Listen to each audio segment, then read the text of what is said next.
Wrapper വേടനെതിരെ കുറ്റപത്രം സമർപ്പിച്ച് Hill Palace police. Thrippunithura judicial first class magistrate കോടതിയിലാണ് സമർപ്പിച്ചത്.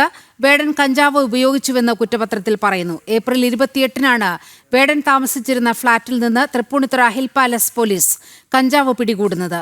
വേടനടക്കം 9 പ്രതികൾ കേസിൽ ഉണ്ടായിരുന്നു. വിവരങ്ങളുമായി രേഷ്മ ബാബു ചേരുന്നുണ്ട്. രേഷ്മ, ഈ കുറ്റപത്രത്തിൽ പറയുന്ന കാര്യങ്ങൾ എന്തൊക്കെ?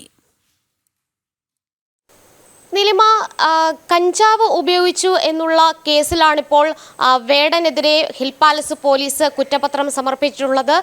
തൃപ്പൂണിത്തുറ ഫസ്റ്റ് ക്ലാസ് മജിസ്ട്രേറ്റ് കോടതിയിലാണ് കുറ്റപത്രം സമർപ്പിച്ചത്. വേടൻ ഉൾപ്പെടെ 9 പേരായിരുന്നു പ്രതികൾ. 6 ഗ്രാം കഞ്ചാവായിരുന്നു ഏപ്രിൽ 28-ാം തീയതി വേടന്റെ വൈറ്റിലയ്ക്ക് സമീപത്തെ ഫ്ളാറ്റിൽ നിന്ന് കണ്ടെടുത്തത്.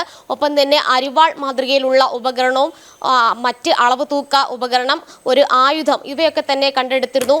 അന്ന് തന്നെയായിരുന്നു ഈ വേടന്റെ മാലയിലെ ലോക്കറ്റിൽ പുലിപ്പല്ലും കണ്ടെത്തിയത്. അതിനുശേഷം വനംവകുപ്പ് കേസെടുക്കുകയൊക്കെ ചെയ്തിരുന്നു. വേടൻ ഉൾപ്പെടെയുള്ളവർ കഞ്ചാവ് ഉപയോഗിച്ചു എന്ന് തന്നെയാണ് കുറ്റപത്രത്തിൽ പറയുന്നത്. 6 ഗ്രാം കഞ്ചാവായിരുന്നു അന്ന് 6 മണിക്കൂർ പരിശോധനയ്ക്ക് ശേഷം പോലീസ് കണ്ടെടുത്തത്. രഹസ്യ വിവരം ലഭിച്ചതിന്റെ അടിസ്ഥാനത്തിലായിരുന്നു പോലീസ് ഡാൻസ് ഓഫ് സംഘം വൈറ്റിലയിലെ വേടന്റെ ഫ്ളാറ്റിലെത്തി പരിശോധന നടത്തിയത്.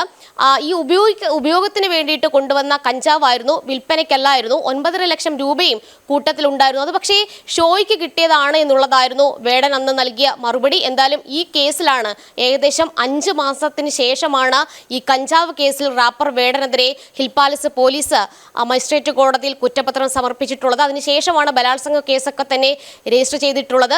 നേരത്തെയും സമാനമായിട്ട് കഞ്ചാവ് ഉപയോഗിച്ചു എന്നുള്ള കേസിലൊക്കെ തന്നെ റാപ്പർ വേടനും സംഘവും ഉൾപ്പെട്ടിരുന്നു. റാപ്പർ വേടൻ ഉൾപ്പെടെ 9 പേരാണ് ഈ കേസിലെ പ്രതികൾ.